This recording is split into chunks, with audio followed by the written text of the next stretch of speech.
سواد نام، آغاز ہی کے حرف سواد کو اس سورت کا نام قرار دیا گیا ہے۔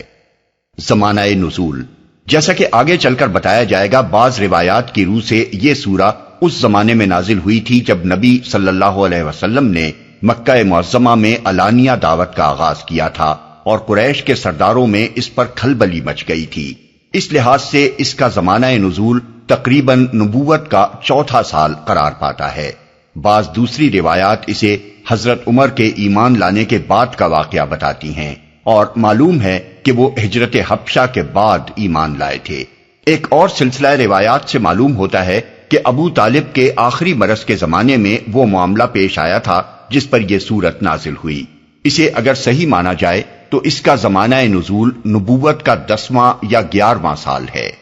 تاریخی پس منظر: امام احمد، نسائی، ترمذی، ابن جریر، ابن ابی شیبہ، ابن ابی حاتم اور محمد بن اسحاق وغیرہ نے جو روایات نقل کی ہیں ان کا خلاصہ یہ ہے کہ جب ابو طالب بیمار ہوئے اور قریش کے سرداروں نے محسوس کیا کہ اب یہ ان کا آخری وقت ہے تو انہوں نے آپس میں مشورہ کیا کہ چل کر شیخ سے بات کرنی چاہیے، وہ ہمارا اور اپنے بھتیجے کا جھگڑا چکا جائیں تو اچھا ہے، کہیں ایسا نہ ہو کہ ان کا انتقال ہو جائے اور ان کے بعد ہم محمد صلی اللہ علیہ وسلم کے ساتھ کوئی سخت معاملہ کریں اور عرب کے لوگ ہمیں طعنہ دیں کہ جب تک شیخ زندہ تھا یہ لوگ اس کا لحاظ کرتے رہے، اب اس کے مرنے کے بعد ان لوگوں نے اس کے بھتیجے پر ہاتھ ڈالا ہے۔ اس رائے پر سب کا اتفاق ہو گیا اور تقریباً 25 سرداران قریش، جن میں ابو جہل، ابو سفیان، امیہ بن خلف، عاص بن وائل، اسود بن المطلب، عقبہ بن ابی معیط، عتبہ اور شیبہ شامل تھے، ابو طالب کے پاس پہنچے۔ ان لوگوں نے پہلے تو حسب معمول نبی صلی اللہ علیہ وسلم کے خلاف اپنی شکایات بیان کی، پھر کہا ہم آپ کے سامنے ایک انصاف کی بات پیش کرنے آئے ہیں، آپ کا بھتیجا ہمیں ہمارے دین پر چھوڑ دے اور ہم اسے اس کے دین پر چھوڑے دیتے ہیں، وہ جس معبود کی عبادت کرنا چاہے کرے، ہمیں اس سے کوئی تعرض نہیں، مگر وہ ہمارے معبودوں کی مذمت نہ کرے اور یہ کوشش نہ کرتا پھرے کہ ہم اپنے معبودوں کو چھوڑ دیں، اس شرط پر آپ ہم سے اس کی صلح کرا دیں۔ ابو طالب نے نبی صلی اللہ علیہ وسلم کو بلایا اور آپ سے کہا کہ بھتیجے، یہ تمہاری قوم کے لوگ میرے پاس آئے ہیں، ان کی خواہش ہے کہ تم ایک منصفانہ بات پر ان سے اتفاق کر لو تاکہ تمہارا اور ان کا جھگڑا ختم ہو جائے۔ پھر انہوں نے وہ بات حضور کو بتائی جو سرداران قریش نے ان سے کہی تھی۔ نبی صلی اللہ علیہ وسلم نے جواب میں فرمایا، چچا جان، میں تو ان کے سامنے ایک ایسا کلمہ پیش کرتا ہوں جسے اگر یہ مان لیں تو عرب ان کا تابع فرمان اور عجم ان کا باج گزار ہو جائے۔ حضور کے اس ارشاد کو مختلف راویوں نے مختلف الفاظ میں نقل کیا ہے۔ ایک روایت یہ ہے کہ آپ نے فرمایا، اریدہم علی کلمۃ واحدۃ یقولونہا تدین لہم بہا العرب وتؤدی الیہم بہا العجم الجزیہ۔ دوسری روایت میں الفاظ یہ ہیں، ادعوہم الی ان یتکلموا بکلمۃ تدین لہم بہا العرب ویملکون بہا العجم۔ ایک اور روایت میں ہے کہ آپ نے ابو طالب کے بجائے قریش کے لوگوں کو خطاب کر کے فرمایا، کلمۃ واحدۃ تعطونیہا تملکون بہا العرب وتدین لکم بہا العجم۔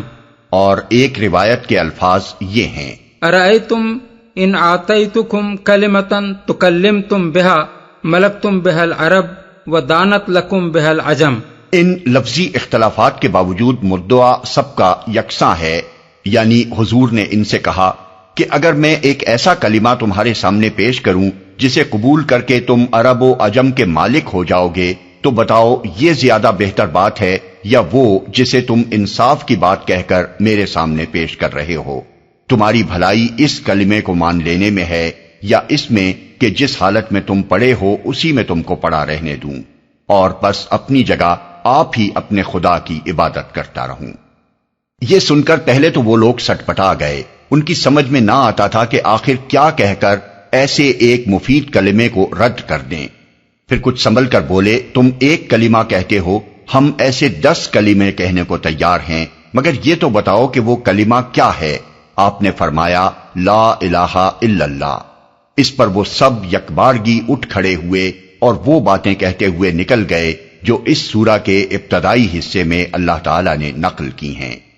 ابن سعد نے طبقات میں یہ سارا قصہ اسی طرح بیان کیا ہے جس طرح اوپر مذکور ہوا، مگر ان کی روایت کے مطابق یہ ابو طالب کے مرض وفات کا نہیں بلکہ اس وقت کا واقعہ ہے جب حضور نے دعوت عام کی ابتدا کی تھی اور مکے میں پے در پے یہ خبریں پھیلنی شروع ہو گئی تھیں کہ آج فلاں آدمی مسلمان ہوا اور کل فلاں۔ اس وقت سرداران قریش یکے بعد دیگرے کئی وفد ابو طالب کے پاس لے کر پہنچے تھے تاکہ وہ محمد صلی اللہ علیہ وسلم کو اس تبلیغ سے روک دیں، اور انہی وفود میں سے ایک وفد کے ساتھ یہ گفتگو ہوئی تھی۔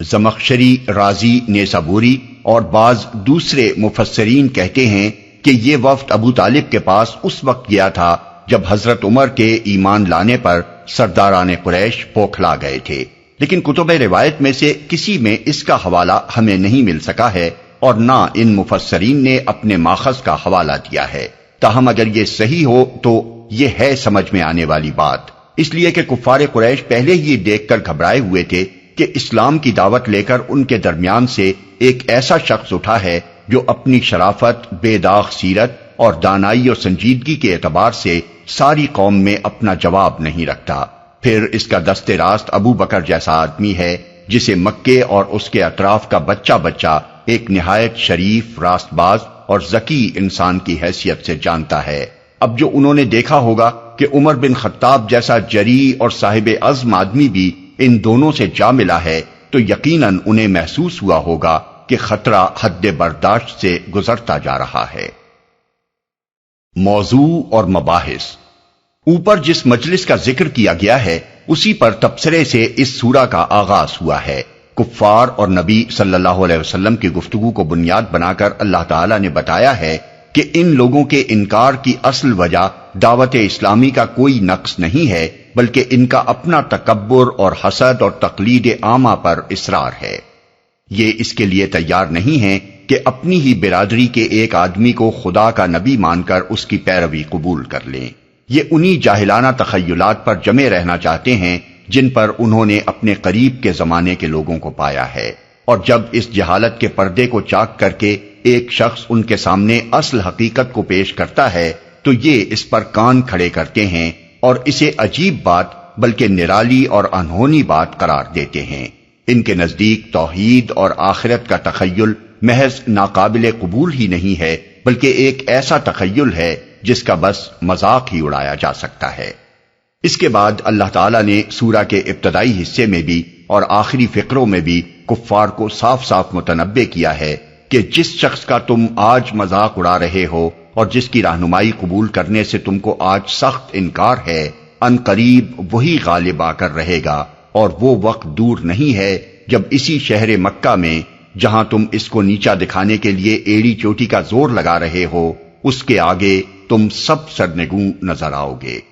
پھر پے در پے 9 پیغمبروں کا ذکر کر کے جن میں حضرت داؤد و سلیمان کا قصہ زیادہ مفصل ہے، اللہ تعالیٰ نے یہ بات سامعین کے ذہن نشین کرائی ہے کہ اس کا قانون عدل بالکل بے لاگ ہے، اس کے ہاں انسان کا صحیح رویہ ہی مقبول ہے، بیجا بات خواہ کوئی بھی کرے وہ اس پر گرفت کرتا ہے،